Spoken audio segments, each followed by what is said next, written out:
Welcome back to Conflicts of Interest. This is episode 776, and today is March 28th, 2025. I'm the host of the show, Kyle Anzalone. Fortunately, we have a lot to talk about on today's show. The U.S. and Israel are bombing a number of countries, updates on the situation in Ukraine. So we will get through it all to wrap up the week here. Just be sure that you share the show. It's hosted over at the Libertarian Institute, reposted on the blog at antiwar.com, YouTube, Rumble, or Odysee for the video version of the show. It's up anywhere you can listen to audio podcasts. And of course, follow me on Twitter at @KyleAnzalone_. Let's get into it. Before we get into the wars overseas, we do have to talk about the one going on here at home.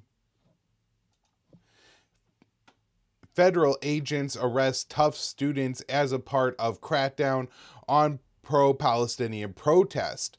So on Tuesday, ICE agents arrested a PhD student at Tufts University, a private university in Massachusetts. I actually live not too far from there, and I think actually pretty close to the location where she was arrested is somewhere I used to, walk around pretty often. So an arrest appears to be a part of the Trump administration's crackdown on pro-Palestinian protest. The Turkish citizen is on the U.S. on an F1 student visa, and she was arrested outside of her apartment and is now in federal custody. Her lawyer says she has not been able to contact her. The lawyer said, "We are unaware of her whereabouts and we have not been able to get in contact with her. No charges have been filed to date that we are aware of. We hope she will be released immediately." So the lawyer explained that based on patterns we are seeing in this country, her exercising her free speech rights appear to have played a role in her detention, referring to the targeting of students who are critical of Israel's genocidal war. The targeted student was targeted by the Canary Mission, a pro-Israeli group that doxes students and professors who are critical of Israel. The Canary Mission's page on the student listed only one example of her anti-Israeli activism, and that was the co-authoring of an op-ed that called for Tufts University to divest from Israel and acknowledge the Palestinian genocide. According to the New York Times, Tufts administrators were notified that her visa had been revoked, and they said they weren't given a reason. So this is from Tyler Coward, the lead counsel for government affairs at the Foundation for Individual Rights and Expression, or FIRE. If ICE detained her based on her op-ed or activism, it's a worrying escalation in an already fraught environment for college students here on student visas. And look, not to in any way justify or take away people's First Amendment rights to participate in protests and to do activism on college campuses. However, I think, probably for average Americans, they saw a lot of videos of what happened on college campuses in 2024, and they saw vandalism and violence, even though if it wasn't all on the pro-Palestinian activist side. And this in no way justifies deporting somebody who participated particularly in peaceful protest. The participation in the protest, I do think, gives a different kind of view to Americans about what that person was doing in the United States. But writing an op-ed can in no way be considered some kind of act of violence or problem. And so this is far more concerning to me that they're going after this woman who just wrote an op-ed. And again, just awful situation going on here, a real violation of our First Amendment, and it's getting worse. This was the one thing that I was really hoping, at least on the domestic front, Trump would be better on than Biden would be the First Amendment and protecting Americans' First Amendment rights. But we've actually seen the opposite happen so far. All right, next up here, shifting over to Europe, Macron says potential European force in Ukraine could respond to Russian attacks. So French President Emmanuel Macron said Wednesday that a potential European military force he envisions for being deployed to Ukraine as a part of a peace deal could respond to Russian attacks, a scenario that would risk nuclear war. Marcon said after holding talks with Ukrainian President Zelensky in Paris, if there was a generalized aggression against Ukrainian soil, these armies would be under attack, and then it's our usual framework of engagement. Our soldiers, when they are endangered and deployed, are there to react and respond to the decisions of the commander-in-chief. If they are in a conflict situation, to respond to it. Marcon and British Prime Minister Keir Starmer have been pushing hard for the deployment of a European force to Ukraine to enforce a ceasefire despite Russia's repeated rejection of the idea. Marcon is hosting representatives of about 30 nations in France on Thursday to discuss the proposed force, although there are signs the idea is falling out of favor among European leaders.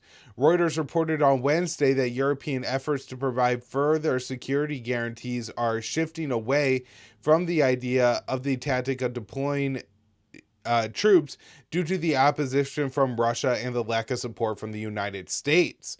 A European diplomat told Reuters they are taking a step back from ground troops and trying to redimension what they are going to something that is more sensible. Another diplomat said, when Ukraine was in a better position, the idea of troops appealed, but now the situation on the ground and the U.S. administration is not very sexy, which, what a way for a diplomat to describe it. But good to see that they are backing away from this position. However, it's very concerning that these two European powers seem to be holding on to it so tightly. So now I have a couple stories here about the ceasefire agreement that's supposed to be either in place or in the process of being put in place between Russia and Ukraine in both energy infrastructure and the Black Sea. So this is the first article I have, March 26th, the Libertarian Institute. Russia accuses Ukraine of sabotaging ceasefire agreement. In the hours following an announcement that Russia and Ukraine had agreed to a limited truce, Moscow and Kiev made accusations of ceasefire violations. Russian representative to the UN, Dmitry Poletsky, charged Ukrainian President Zelensky with attempting to sabotage the deal. He said, Kiev, having agreed in words to an energy ceasefire, continues to plan and carry out strikes on Russia's energy infrastructure, trying to deceive both us and the United States in this way. It is absolutely clear through such actions that he is trying to derail any agreements and clearly demonstrates a lack of commitment. On Tuesday, the U.S. brokered an agreement between Russia and Ukraine, and the limited ceasefire calls for a restoration of the Black Sea Initiative and halting attacks on energy infrastructure. After the announcement, the Russian Deputy Prime Minister Alexander Novak told reporters that Ukraine was continuing attacks on Russian energy infrastructure. He said, despite all the discussions regarding the ceasefire, the Ukrainian side is so far still conducting attacks on our energy facilities, our energy infrastructure. Kiev denied violating the agreement, with Ukraine's general staff saying it would be highlighted that the military department of the aggressor country is spreading false and groundless accusations in order to prolong the war and continue its false propaganda and typical attempts to deceive the world. So on Tuesday, Zelensky advisor Dmitry Letvin accused Russia of attacking Ukrainian energy sites since March 18th. He said, they've been hitting our energy sites with bombs, attack drones, and FPV drones. We're not going into all the details, but there's already been 8 confirmed hits on our energy facilities. Every night, our air defenses shoot down nearly 100 attack drones, and many of those drones are likely targeting other energy facilities. It's unclear if any of the strikes he mentioned happened after the ceasefire was implemented on Tuesday, the day Zelensky said the truce was set to begin. However, Zelensky did accuse the Kremlin of attempting to manipulate the agreement during his nightly address on Tuesday. He said, unfortunately, right now, right today, right on the day of the talks, we see how Russia has already started to manipulate. They are already trying to distort agreements and actually deceive our mediators in the whole world. So, following the rollout of the agreement, Zelensky said if Moscow violated the truce, Washington would send additional arms to Ukraine and place new sanctions on Russia. While the ceasefire appears to be on shaky ground, Pulaski said that the limited truce presented a chance to end the war. Today, thanks to the efforts of the presidents of Russia and the United States, there is a real chance that this settlement will be diplomatic and that tens, if not hundreds of thousands of lives of ordinary Ukrainians will be saved. Of course, the military scenario remains on the table, and we are also ready for its implementation, but we prefer peace and diplomacy. Now, on to the second article here that I have on this. Russia says negotiations with U.S. on Black Sea truce still ongoing. So the Kremlin says that Russian and U.S. officials are meeting to discuss a new agreement to implement the limited Black Sea ceasefire. Moscow has said that some sanctions relief is key to the success of the deal. So, according to the Russian news outlet TASS, Moscow and Washington are discussing the terms of a new agreement to relaunch the Black Sea Initiative. Russia, and then this is from the Russian Foreign Minister spokeswoman Maria Zakharova on Thursday.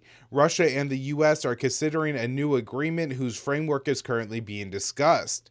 The Black Sea Initiative was first implemented in July 2022 to allow for commercial shipping through the war zone. After a year, Moscow withdrew from the agreement, saying Western sanctions were preventing Russian exports. A U.S. brokered deal was announced on Tuesday that would allow commercial shipping to resume in the Black Sea, as well as end Ukrainian and Russian attacks on energy infrastructure. After the deal was announced, TASS quoted a Russian official saying the lifting of restrictions on port servicing of ships and sanctions on ships under the Russian flag engaged in food, including fish and fertilizer trade, was a condition for the resumption of the Black Sea Initiative. Ukrainian President Zelensky rejected the idea of removing some sanctions from Russia and ships and companies from the Western blacklist. He said, the idea of a ceasefire in the Black Sea, Russia is trying to impose its conditions on our partners, but these conditions are unrealistic. Lifting sanctions from Russia now would be a disaster for diplomacy. And he said that during the meeting of European leaders that Macron was speaking at earlier. He added, we cannot take steps towards them until they really change. Sanctions must remain in place as long as the aggression and occupation continue. I urge all of you not to loosen your resolve and to work with our other partners to maintain pressure on Russia. Along with Zelensky, Donald Trump will face opposition from several major NATO members as he tries to implement the truce negotiated by his team.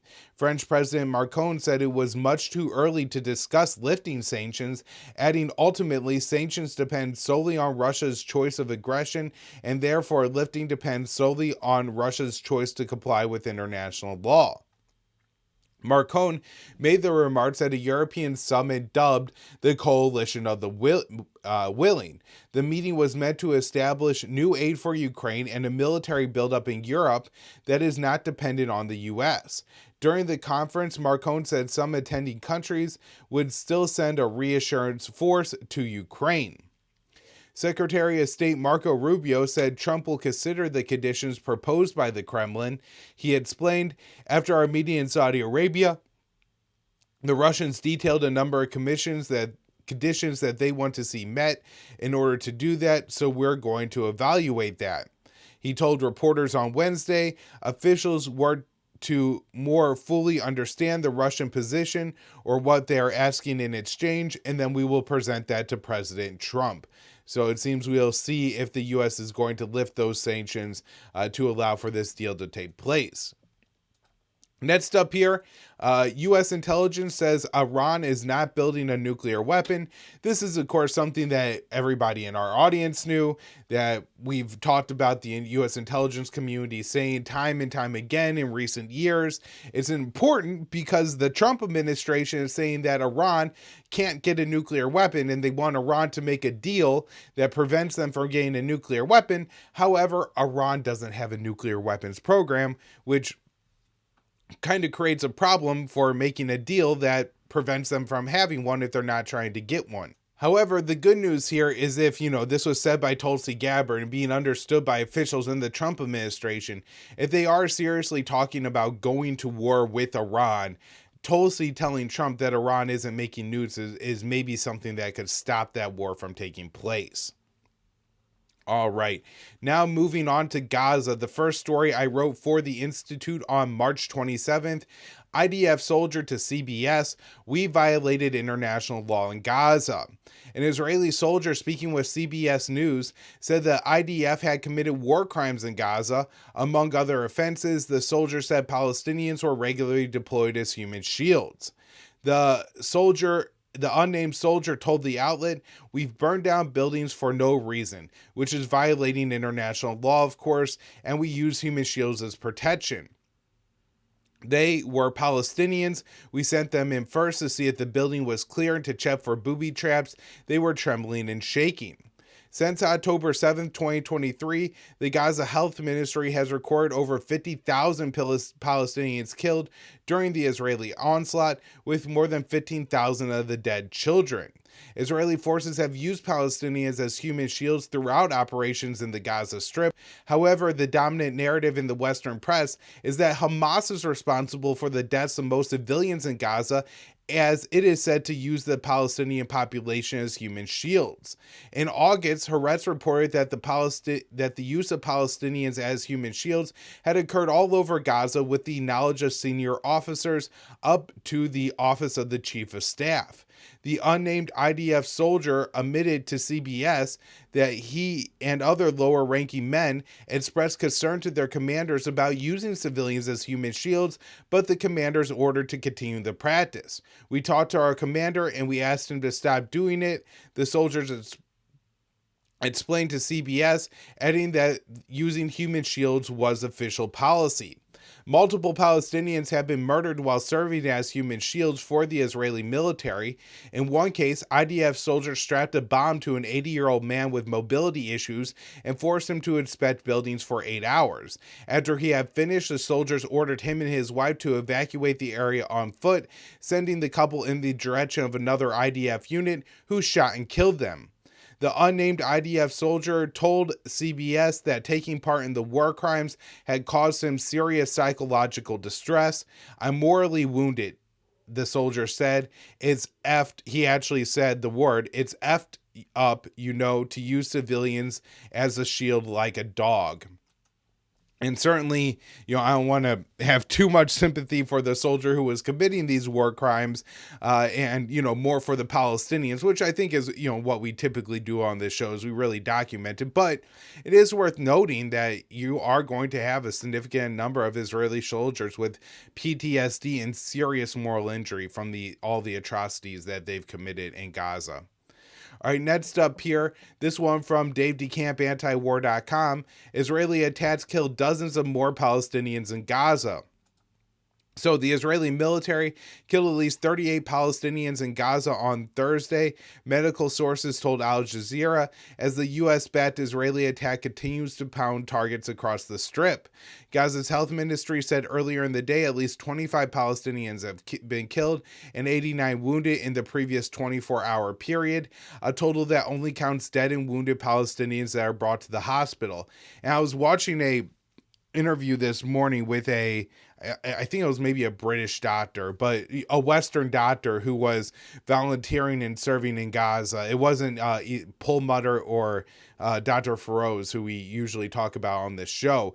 And he was explaining how there are so many injuries brought to the hospital that he was in that they were, stacking people up and laying people on the floors. And at one point, he's performing a pretty serious surgery on one Palestinian man trying to save his life.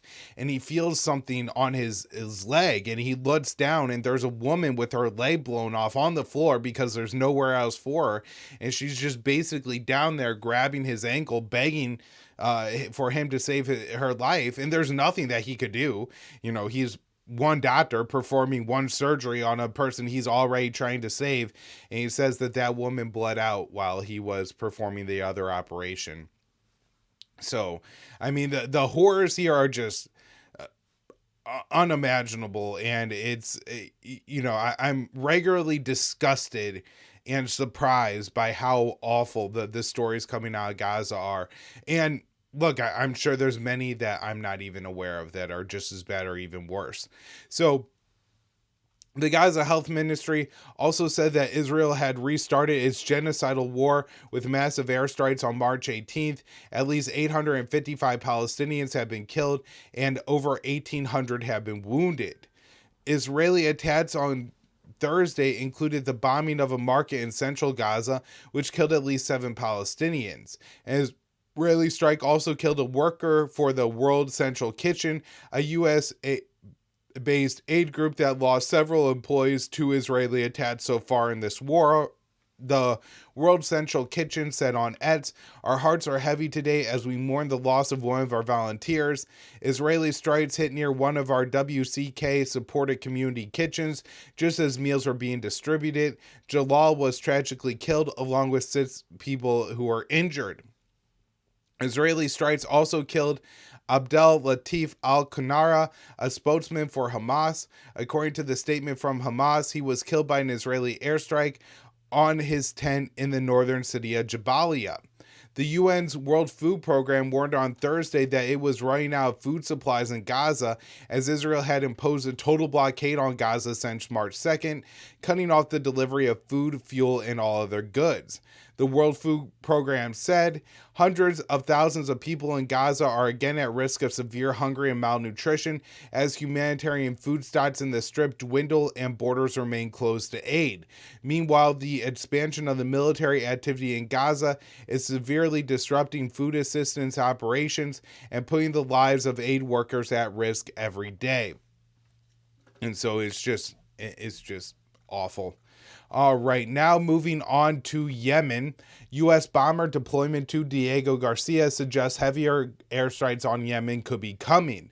So this one from Dave DeCamp, March 26th, antiwar.com. The U.S. has significantly increased the presence of heavy bombers at its bases in Diego Garcia in the Indian Ocean, signaling the U.S. could launch heavier airstrikes on Yemen. According to open source reports, the U.S. has sent 5 B-2 Spirit stealth bombers and at least 7 C-17 transport aircraft to Diego Garcia. The U.S. is also deploying additional aircraft carriers to the Middle East. The additional firepower in the region could be used to ramp up strikes on Yemen, as the Houthis have been undeterred by daily U.S. bombings that started on March 15th, and President Trump has threatened the group with annihilation. Since the start of the bombing Yemen again, the Houthis, officially known as Ansar Allah, have said that they will meet escalation with escalation and have claimed many attacks on the U.S. aircraft carrier, the USS Harry S. Truman. The Houthis also began firing missiles at Israel again in response to Israel starting the large-scale bombing of Gaza. The increased U.S. bomber presence could also serve as a threat to Iran.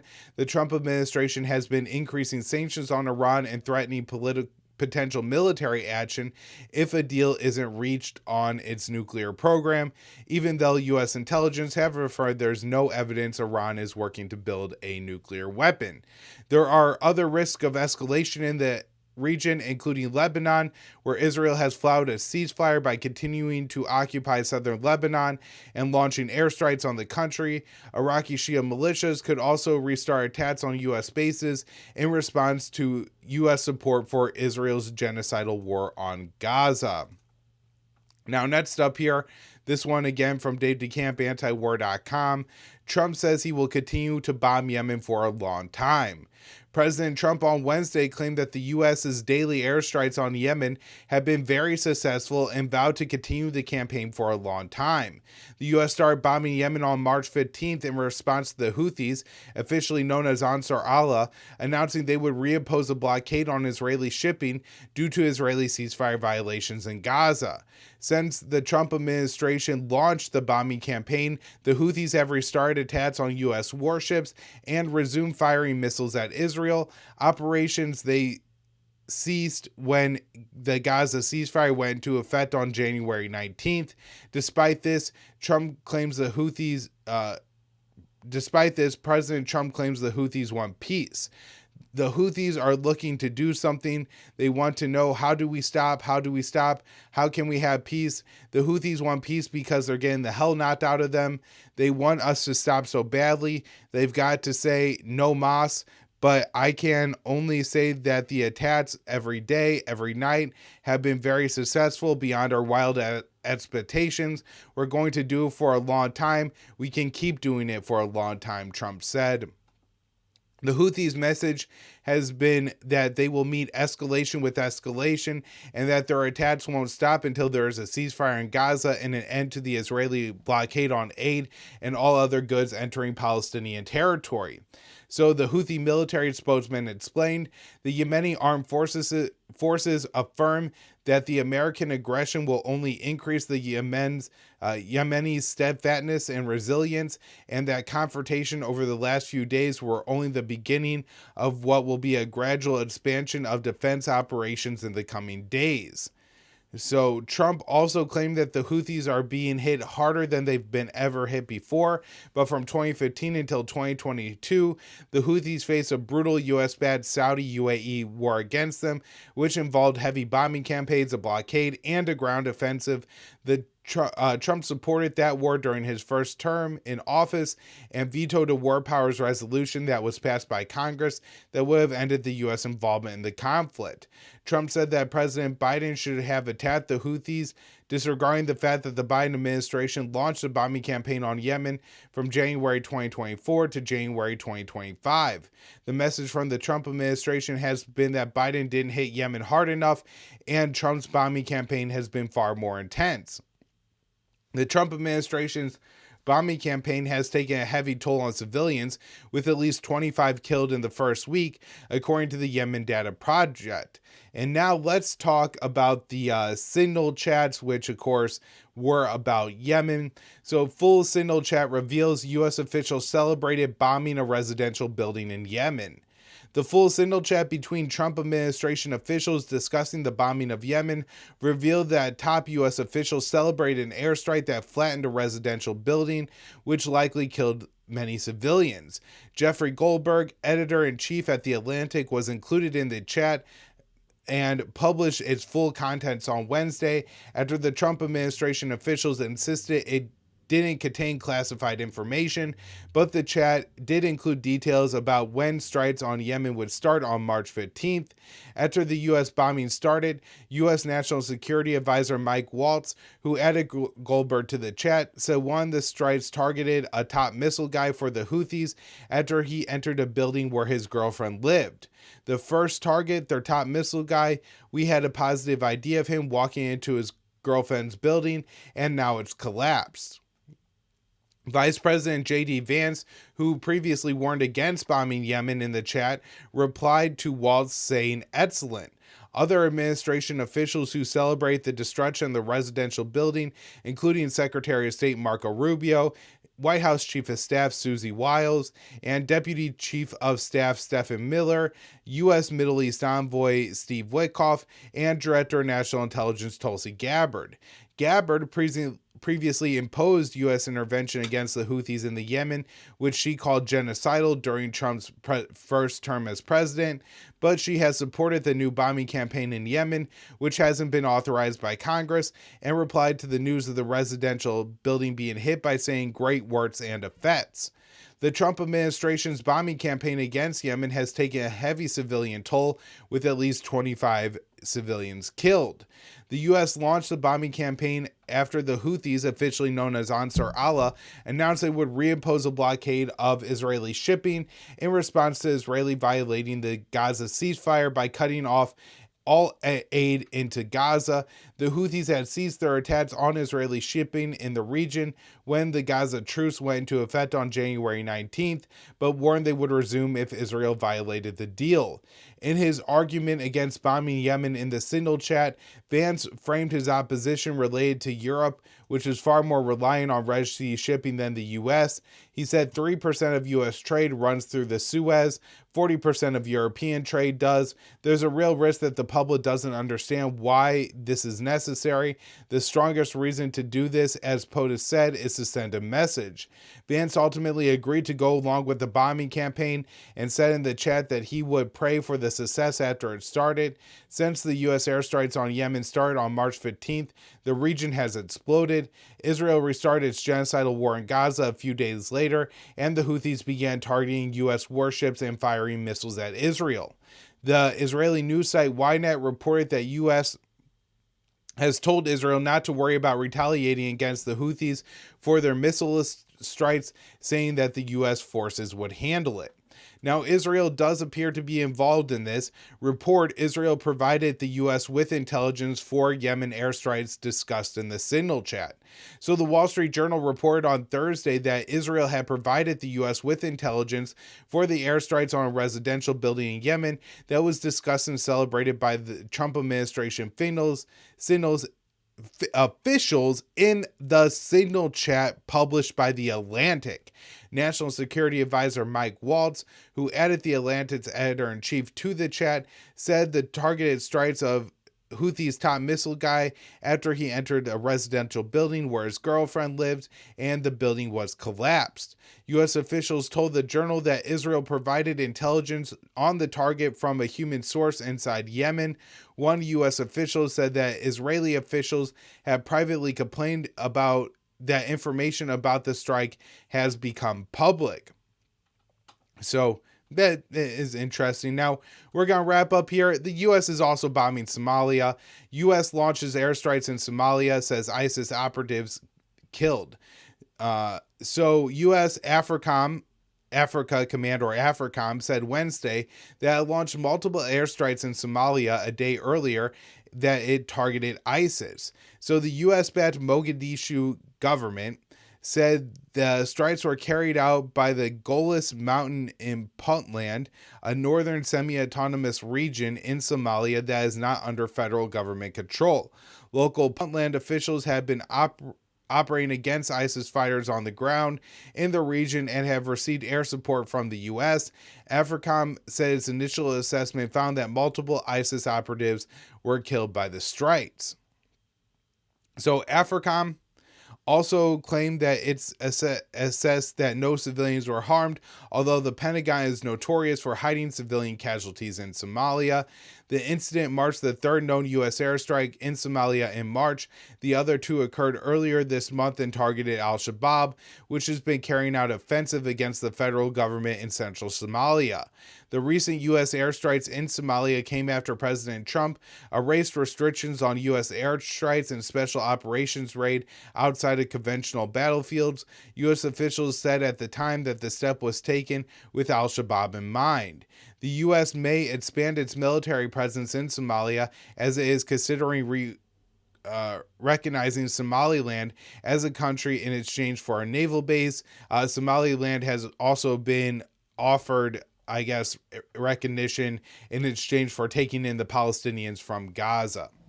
All right, everybody, that will do it for the show today. Thank you all so much for tuning in. We'll be back with more next week. And on Sunday, I will be speaking at the Massachusetts LP Convention. So come on out if you'd like to see me speak. Thank you all for tuning in.